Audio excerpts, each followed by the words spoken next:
No position is also' a position. নমস্কাৰ, মই Prachin Singha. Welcome back to my channel. ভিডিঅ'টো লেটকৈ পষ্ট কৰা হৈছে আৰু এই ভিডিঅ'টোত আমি কিছুমান সাংঘাতিক লেভেলৰ এডভান্স লেভেলৰ কিছুমান টেকনিকেল এনালিচিছ ডিছকাছ কৰিছোঁ প্ৰাইজ একশ্যনৰ ওপৰত। ভিডিঅ'টো বহুত ইম্পৰ্টেণ্ট হ'ব, নলেজেবল হ'ব আৰু ৰিটেইল ট্ৰেডাৰে মাৰ্কেটক কেতিয়া এভইড কৰিব লাগে, উইদাউট ট্ৰেড নকৰাকৈ মাৰ্কেটক আমি কেনেকৈ ৱেইট কৰি পেচেণ্টলি মাৰ্কেটক চাব লাগে, গোটেইখিনি ভিডিঅ'টোত ডিছকাছ কৰিছোঁ। তো ভিডিঅ'টো বহুত ইম্পৰ্টেণ্ট হ'ব, মিছ নকৰিব ভিডিঅ'টো লাষ্টলৈকে।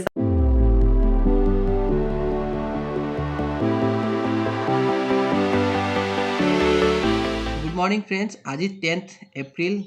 মাৰ্কেটক কেতিয়া এভইড কৰিব, এইটোৱে চবতকৈ ডাঙৰ এটা কোৱালিটি এজ এ ট্ৰেডাৰ। যদি আপুনি বিগিনিং ট্ৰেডিং কৰি আছে বা অলৰেডি আপুনি ট্ৰেড কৰি আছে, কিন্তু আপোনাৰ ট্ৰেড বেছি হৈ আছে বা আপুনি অভাৰ ট্ৰেডিং কৰে, ৰিভাৰ্ছ ট্ৰেডিং কৰে, একচুৱেলি কিয় কৰে এই ৰিজনখিনি প্লাছ আমি আজি ডিছকাছ কৰিম হাই লেভেল স্কিল, যিটো এডভান্স লেভেল, যিখিনি প্ৰফেচনেল ট্ৰেডাৰ আছে।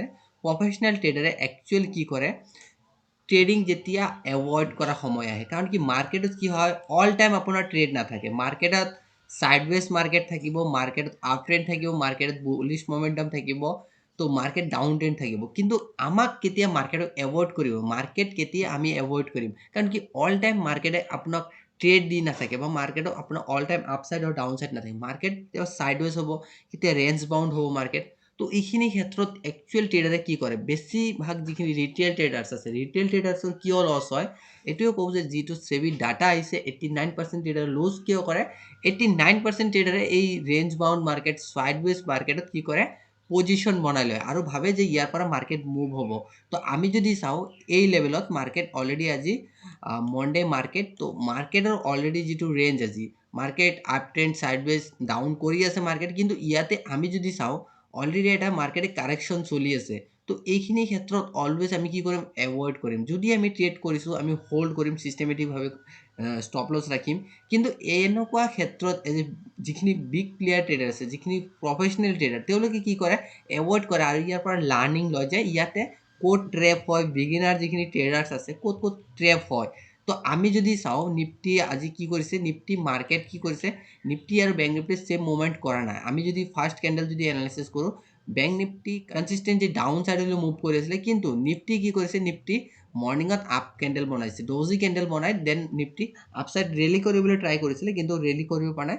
ছেকেণ্ড আকৌ অলমষ্ট আমি যদি চাওঁ যে ইয়াৰ পৰা এটা ৰেলী কৰিছে আপছাইড। অলমষ্ট আমি এতিয়া 1 মিনিট টাইম ফ্ৰেম ইউজ কৰিছিলোঁ, আমি 5 মিনিট টাইম ফ্ৰেম ইউজ কৰিম। তো নিফটিয়ে কি কৰিছে যে নিফটিয়ে 70,600 যিটো লেভেল আছিলে প্ৰিভিয়াছ ডে ক্লজিঙৰ পৰা, নিফটি আকৌ এটা ৰেলী আপছাইড দেখাইছে। তো ইয়াতে যিখিনি ট্ৰেডাৰ্ছ আছে, যিখিনি পুট বায়াৰ্ছ আছে, পুট বায়াৰ্ছ ক'ত ট্ৰেপ হয় একচুৱেল। পুট বায়াৰ্ছ আমি যদি চাওঁ, পুট বায়াৰ্ছ কি কৰিছিলে, এই কেণ্ডেলত ট্ৰেড লৈছিলে পুট ছাইডত, ভাবিছে ইয়াৰ পৰা মাৰ্কেট ডাউন ছাইডলৈ মুভ কৰোঁ। কিন্তু ইয়াত যিখিনি পুট বায়াৰ্ছে ট্ৰেড কৰিছে তেওঁলোকৰ ষ্টপ লছ আছিলে দিছ লেভেল। তো পুট বায়াৰে এণ্ট্ৰি কৰাৰ পিছত আৰু যিখিনি অলৰেডি পজিশ্যন আছিলে, যিখিনি মানুহৰ পজিশ্যন আছিলে, কল পজিশ্যন আছিলে, তেওঁলোকৰ দিছ লেভেল পজিশ্যন অলৰেডি আছে। তো আমি যদি চাওঁ বহুতে কি কৰে, NRML হোল্ড কৰিলে। NRML হোল্ড কৰিলে কি হয়, আমি আজি চালোঁ যে থিতা ডিকে বহুত ডাঙৰ এটা থিতা ডিকে পাইছে। তো এইখিনি ক্ষেত্ৰত আমি NRML এভইড কৰিম। যদি উইকলি বা কিবা অফ আছে, মাৰ্কেট হলিডে আছে, আমি এভইড কৰিম, কাৰণ থিতা ডিকে মেক্সিমাম থিতা ডিকে হ'ব। তো আমি ইয়াতে যদি চাওঁ যে 5 মিনিট টাইম ফ্ৰেমত মাৰ্কেট কি কৰিছে, মাৰ্কেট আপছাইড গৈছে, ছেম আকৌ মাৰ্কেটে কি কৰিছে, পি লৈ আকৌ ডাউন ছাইডত আকৌ মাৰ্কেট মুভ কৰিছে। তো এতিয়াও মাৰ্কেটে কি কৰিছে, এতিয়াও কিন্তু মাৰ্কেটে ট্ৰেপ কৰি আছে। আমি যদি চাওঁ এজ এ ট্ৰেডাৰ, আমি মাইণ্ডছেটটো অলৱেজ ক্লিয়াৰ ৰাখিবলৈ আমি কোনো ভিউ লৈ নাহোঁ যে মাৰ্কেট আজি ইয়াৰ পৰা মাৰ্কেট কল হ'ব, পুট হ'ব, তেনেকুৱা কোনো ভিউ নাৰাখোঁ। আমি একচুৱেল মাৰ্কেটে কি কৈ আছে, মাৰ্কেটে কি কৰিব বিচাৰি আছে, সেইটোৰ ওপৰত কাম কৰিম। এইটো যদি এতিয়ালৈকে আমি এই মাইণ্ডছেটটো নানো, তেতিয়ালৈকে এই পজিটিভ মাইণ্ডছেটটো নানো, তেতিয়ালৈকে আমি কিন্তু ট্ৰেডিং কৰিব নোৱাৰিম। আমি ট্ৰেডিং কৰিম, আমাৰ ষ্টপ লছ বহুত হৈ যাব, আমাৰ ৰিস্ক টু ৰিৱাৰ্ডো আমাক ফেইল কৰিব। কাৰণ কি যেতিয়া আপুনি ট্ৰেড কৰি থাকিব, আপুনি এটা দুটা ট্ৰেড কৰিব, আপোনাৰ যিখিনি উইনিং ট্ৰেড আছে আপুনি সেইখিনি লুজত যাব। আইদাৰ আপুনি যেতিয়া চান্সেছ পাব প্ৰফিটেবল ট্ৰেড, আপুনি সেইটো ল'বলৈ আপোনাৰ কনফিডেণ্ট নাথাকিব। কনফিডেণ্ট কিয় নাথাকে, ফাৰ্ষ্ট ট্ৰেড আপুনি, ছেকেণ্ড ট্ৰেড আপুনি লুজ কৰিছে, আপুনি ৰং ছেটআপত আপুনি বাই কৰি লৈছিলে, বাই কৰাৰ পিছত কি হ'ব, আপোনাৰ নেক্সট যেতিয়া মাৰ্কেট ট্ৰেণ্ডেড হ'ব, আপুনি ট্ৰেণ্ডেড সময়তো ল'ব নোৱাৰিব, কাৰণ কি আপোনাৰ কনফিডেঞ্চ লুজ হ'ব, প্লাছ আপোনাৰ ৰিস্ক মেনেজমেণ্ট ফেভাৰত নহ'ব। তো আমি যদি চাওঁ মাৰ্কেট এতিয়া আমি কি কৰিম, এভইড কৰিম। ষ্টক মাৰ্কেটত এইটোৱে চবতকৈ ডাঙৰ কাম কি আপুনি একো নকৰাটোৱে বহুত ডাঙৰ কাম।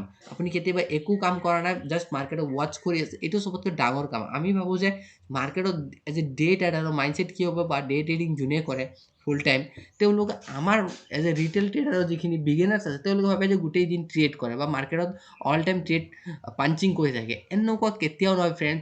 এজ এ ডে ট্ৰেডাৰ যিখিনি প্ৰফেচনেল আছে তেওঁলোকে basically highest 2 to 3 days per day কৰে, কিন্তু তেওঁলোকে চিষ্টেমেটিক ৱেজ ট্ৰেড কৰে। মাৰ্কেটত আননেচেচাৰী ট্ৰেড কৰা মানে কি আপোনাৰ ষ্টপ লছ হিট হোৱা, প্লাছ আপোনাৰ কনফিডেঞ্চ লুজ হোৱা, চবতকৈ ডাঙৰ আপোনাৰ কনফিডেঞ্চ লুজ হ'ব। মাৰ্কেটত আপুনি যেতিয়ালৈকে আপোনাৰ কনফিডেঞ্চ বিল্ড আপ হৈ থাকে, মাৰ্কেটত আজি নহয় কালি আপুনি আপুনি প্ৰফিট জেনেৰেট কৰিব পাৰিব, কাৰণ মাৰ্কেট মুভমেণ্ট কৰিব, মুভমেণ্টত আপোনাৰ মানি ইনক্ৰিজ হ'ব। উইদাউট মুভমেণ্টত আমি কি কৰিম, এভইড কৰিম। তো বহুত ডাঙৰ যিখিনি ট্ৰেডাৰ্ছ আছে তেওঁলোকেও এইটোৱে কৈছে যে আমি কেতিয়াবা এভইড কৰিম মাৰ্কেটত, কেতিয়াবা আমি একোৱে নকৰোঁ, জাষ্ট ৱাটচ কৰিম মাৰ্কেট কি কৰি আছে, একচুৱেলি মাৰ্কেটত ক'ত ট্ৰেড কৰি আছে। তো আমি যদি এনালাইচিছ কৰোঁ মাৰ্কেটত, চাওক এতিয়া আমি বহুত যিখিনি ট্ৰেডাৰ্ছ আছে বহুতে ভাবে যে মাৰ্কেটত all time W pattern move কৰে। তো মাৰ্কেট এটা ডাউন চাইড মুভ কৰিছে, আমি অলৰেডি ছেম আকৌ আমাৰ এটা ডাব্লিউ ফৰ্ম কৰিছে। তো বহুতে কি কৰিছে, দিছ লেভেলত অলৰেডি কল বাই কৰি লৈছে যে ইয়াৰ পৰা মাৰ্কেটে এটা মুভ কৰিব। তো কি হৈছে, ইয়াতো কিন্তু আমাৰ ডাব্লিউ ফেইল হৈছে। তো এইখিনি হয়, কিন্তু মাৰ্কেটত এই বস্তুটো অলৱেজ আমি চাব লাগিব যে মাৰ্কেটত একচুৱেল কি কৰি আছে, যিখিনি বিগ প্লেয়াৰ আছে ক'ত ট্ৰেপ হৈ আছে, যিখিনি প্লেয়াৰ্ছ আছে, যিখিনি বিগিনাৰ্ছ আছে ক'ত ক'ত মাৰ্কেট লৈ ট্ৰেপ কৰিছে। তো ইয়াতো যদি আমি চাওঁ, তো মাৰ্কেটে আমি যিছ লেভেল আমি ড্ৰ কৰিছিলোঁ, তো ইয়াৰ পৰা মাৰ্কেটে এটা ট্ৰেইন লাইন ব্ৰেক ডাউন কৰিছে। তো বহুতে ট্ৰেইন লাইন ব্ৰেক ডাউন কৰাৰ লগে লগে কি কৰে, পুট বাই কৰি লয়। পুট বাই কৰাৰ পিছত কি হৈছে, চাওক আল্টিমেটলি কি হৈছে, ষ্টপ লছ হিট। তো এইখিনি ক্ষেত্ৰত যদি ষ্টপ লছ ইউজ কৰিছে বা দিছ লেভেল ইউজ কৰিছে, ষ্টপ লছ হিট হৈছে কিন্তু। তো এই বস্তুটোৱে মেইন, আপোনাৰ মাইণ্ডছেটটো লাগিব এট ফাৰ্ষ্ট। আপুনি ট্ৰেড লোৱাৰ আগতে আপুনি কি প্লান কৰি আছে, যে যিখিনি বিগ প্লেয়াৰ আছে তেওঁলোকৰ মাইণ্ডছেটটো কি, যেতিয়ালৈকে আপুনি এই মাইণ্ডছেটটো আপুনি যেতিয়ালৈকে আইডেণ্টিফাই কৰিব নোৱাৰিব, তেতিয়ালৈকে কিন্তু আপুনি কনচিষ্টেঞ্চি প্ৰফিট বনাব নোৱাৰিব। আৰু এটা ৰুলছ ফ'ল' ৰাখক যে ডে আপুনি কিমান ট্ৰেড ল'ব, প্লাছ আপোনাৰ ট্ৰেড কৰাৰ ৰিজন কি কি থাকিব। উইদাউট ৰিজন আপুনি কোনো ট্ৰেড নল'ব, কাৰণ মাৰ্কেট অলৱেজ মুভমেণ্ট কৰি থাকিব, up and down side move কৰিব, কিন্তু আপোনাৰ ডিচিশ্যন যে আপুনি ক'ত ট্ৰেড ল'ব, আপোনাৰ কোনটো লেভেল। যদি আপোনাৰ লেভেল আছে, দিছ লেভেল আপোনাৰ ব্ৰেক কৰিব, আপ ছাইড ল'ব, দেন আপুনি ট্ৰেড কৰক। আইদাৰ আপুনি এভইড কৰক মাৰ্কেটক। এভইড কৰাটোৱে চবতকৈ ডাঙৰ এটা পইণ্ট। তো আই হোপ ভিডিঅ'টো যদি ভেলুৱেবল হৈছে, দেন চেনেলটো লাইক এণ্ড ছাবস্ক্ৰাইব কৰিব। আৰু এটা এনাউন্সমেণ্ট দিওঁ যে আমি এটা ফ্ৰী ষ্টক মাৰ্কেটৰ কোৰ্চ আমি ষ্টাৰ্ট কৰিম। আৰু এই কোৰ্চটো আমাৰ পৰা যোনে যোনে এঞ্জেল ওৱানত একাউণ্ট অপেনিং কৰিছে বা একাউণ্ট অপেনিং কৰা নাই, এতিয়াও কৰি ল'ব পাৰে। আইদাৰ কৰাৰ পিছত আপোনাৰ যিটো কোড থাকিব, আমাৰ মেপিং হ'ব। মেপিং কৰাৰ পিছত আপুনি আমাৰ ফ্ৰী কোৰ্চৰ কাৰণে এপ্লিকেবল হ'ব। আমাৰ টীমে আপোনাক কণ্টেক্ট কৰিব। যোনে যোনে একাউণ্ট অপেনিং কৰিছে, আমাৰ যিটো অফিচিয়েল হোৱাটছআপ গ্ৰুপ আছে, আইদাৰ আমাৰ অফিচিয়েল হোৱাটছআপ নাম্বাৰ আছে, তাত আপুনি চেণ্ড কৰক, দেন আমাৰ টীমে আপোনাক কণ্টেক্ট কৰিব। কাৰণ আপোনাৰ এইখিনি আমি জাষ্ট এটাই ভিউ যে আপুনি ষ্টক মাৰ্কেটত চিষ্টেমেটিকভাৱে ট্ৰেড কৰক। তো আই হোপ এই ভিডিঅ'টো বহুত ভেলুৱেবল হ'ব। তো চেনেলটো লাইক এণ্ড ছাবস্ক্ৰাইব কৰিব। Thank U.